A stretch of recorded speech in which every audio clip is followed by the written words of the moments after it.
Halo teman-teman admin operator aplikasi MIS, Satuan Pendidikan Keagamaan Kristen. Kali ini kita belajar tentang gimana melakukan pendataan bagi siswa yang belum pernah terdata di MIS dengan mekanisme penarikan siswa baru. Ya, jadi sebelumnya ada beberapa hal yang harus diperhatikan. Yang pertama adalah bahwa pendataan siswa dengan mekanisme pengajuan siswa baru pada aplikasi MIS itu diperuntukkan bagi siswa yang belum memiliki NISN dan biasanya siswa ini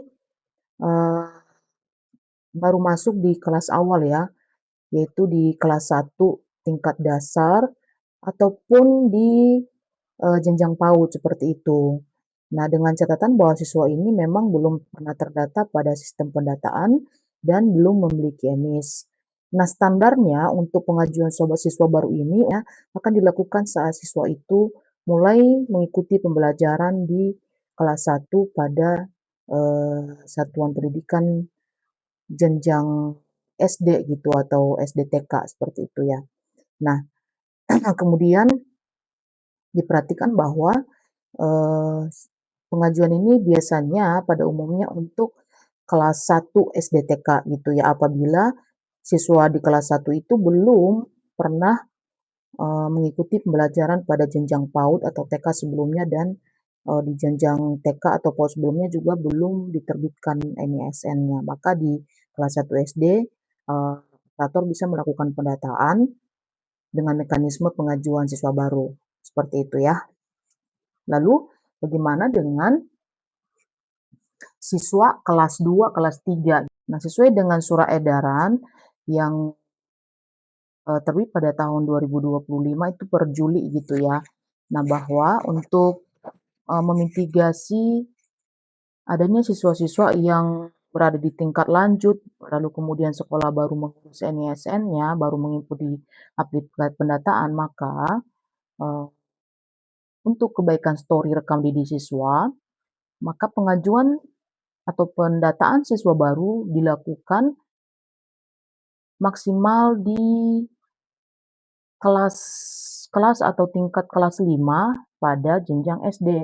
Artinya bahwa di kelas 6, 7, 8, sampai 12 itu seharusnya tidak ada lagi pendataan bagi siswa yang belum memiliki NISN. Karena itu ini menjadi perhatian bagi sekolah atau operator ketika memiliki siswa di sekolahnya, maka segera lakukan pendataan. Ada kesempatan untuk sekolah untuk melakukan pendataan bagi siswa ini apabila mungkin ada beberapa kendala masih boleh hingga tingkat atau kelas 5 seperti itu, dan diharapkan di kelas 6 siswa-siswa ini tidak ada kendala lagi saat melakukan proses penerbitan ijazah, kelulusan, kemudian NISN ini kemudian akan dibawa atau mengikuti si siswa ini sampai nanti dia ke jenjang tingkat lanjut seperti itu ya.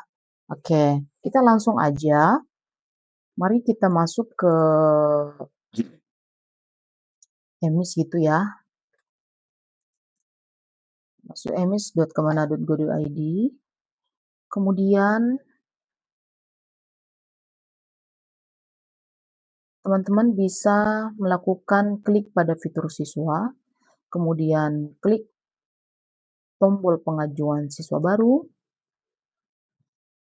Nah, kemudian di sini ada tombol kanan ya, di sebelah kanan ini ya. Sebelah kanan, klik aja tambah. Nah, tinggal pilih nih siswanya apakah dari luar negeri atau lainnya. Biasanya kita akan memilih lainnya gitu ya. Ini yang dari luar negeri itu biasa jarang ya, jarang. Ada beberapa sekolah yang memang dia memiliki siswa dari luar negeri. Dan itu juga berlaku persyaratan persyaratan khusus tentunya. Nah, ini kita coba klik lainnya. Kemudian masukkan nama siswa gitu ya, nama siswa. Saya misalnya kasih satu contoh ya.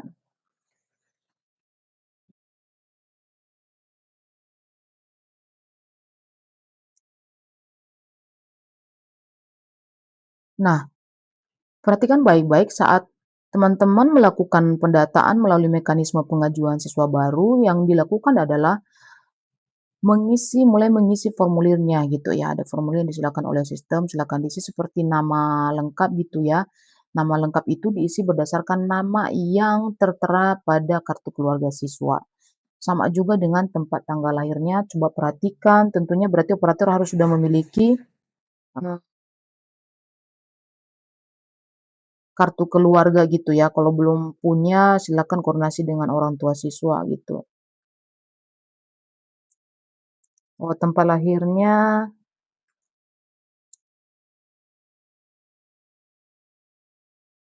tanggal lahirnya isi juga.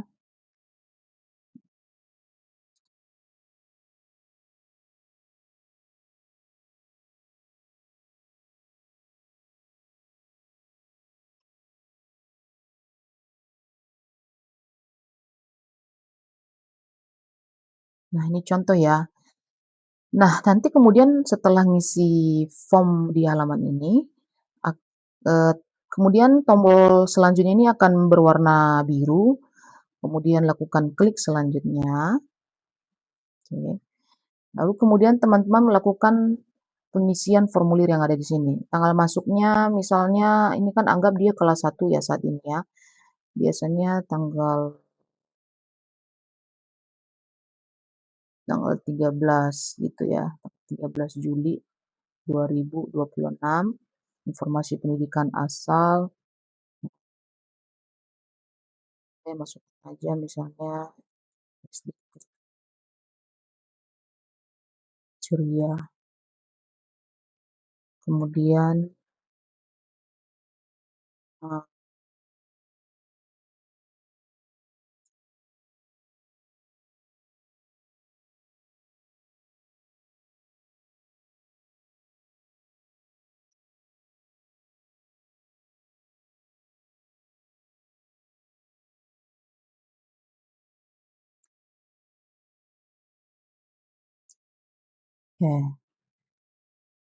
Nah, ini biasanya diisi dengan nama satuan pendidikan kita ya, masukin juga NPSN-nya, kemudian alamatnya masukin juga berdasarkan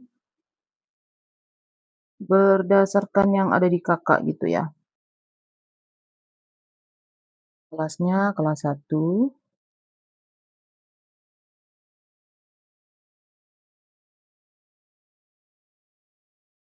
sekolah perempuan.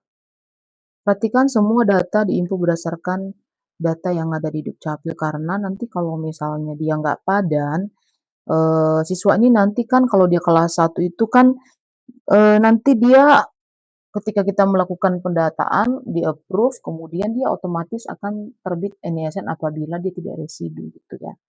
Nah, seperti itu.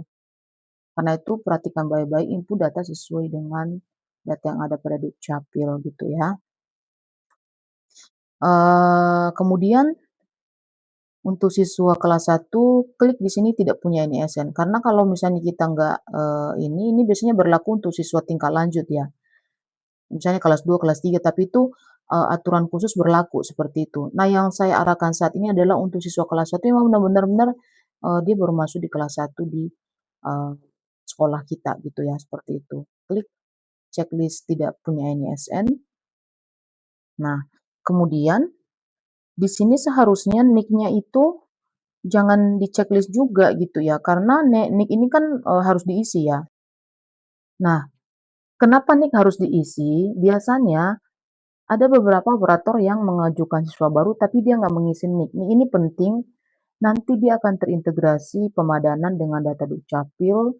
Kalau misalnya padan, maka siswa ini akan, NIK ini akan membantu untuk penerbitan NISN pada sistem. Nah, kemudian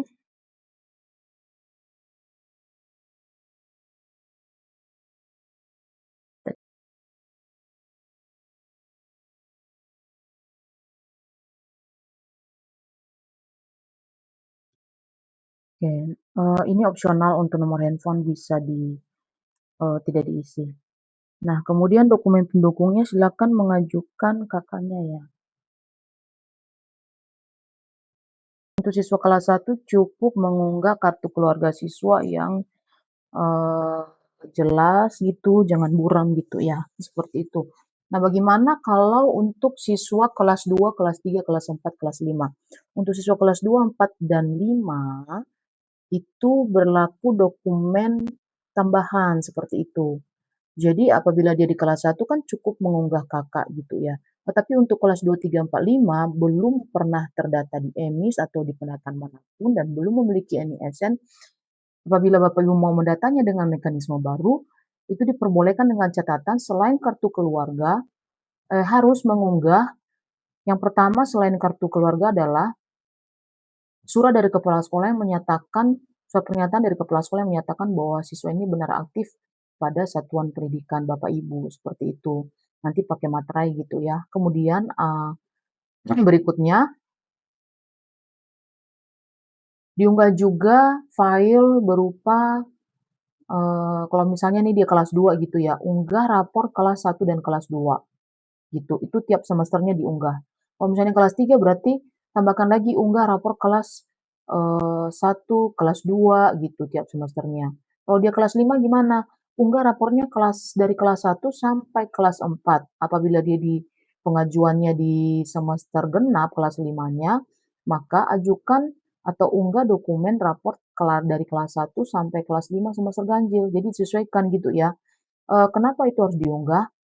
Artinya bahwa kita mau memastikan siswa yang baru didata ini merupakan siswa, yang memang pernah belajar gitu dari, tingkat atau kelas sebelumnya, bukan siswa, apa namanya, siswa kilat gitu ya yang tiba-tiba didata padahal sebelumnya dia nggak pernah duduk di bangku sekolah. Di sini pastikan semua indikatornya, tidak ada indikator merah. Di sini kan masih ada nih ya indikator merah, agamanya belum kita isi, gitu.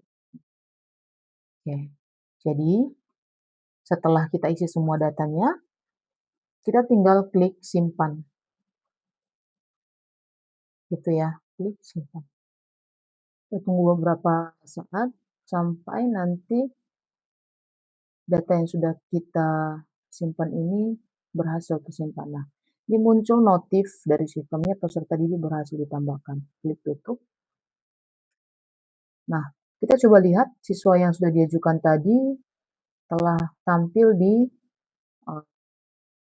daftar pengajuan siswa baru, seperti itu. Nanti setelah pengajuan silakan teman-teman operator bisa melakukan pemantauan, eee, sampai siswa ini nanti sudah diverifikasi oleh admin EMIS pusat gitu ya, eee, dan kemudian setelah nanti di-approve apabila ditemukan dia layak, tidak ada, eee, salah gitu dari identifikasi datanya, maka siswa akan di-approve, setelah di-approve siswa akan masuk ke eee, daftar siswa gitu ya, masuk ke daftar siswa ini dan kemudian, tinggal teman-teman masukkan ke rombel seperti itu ya.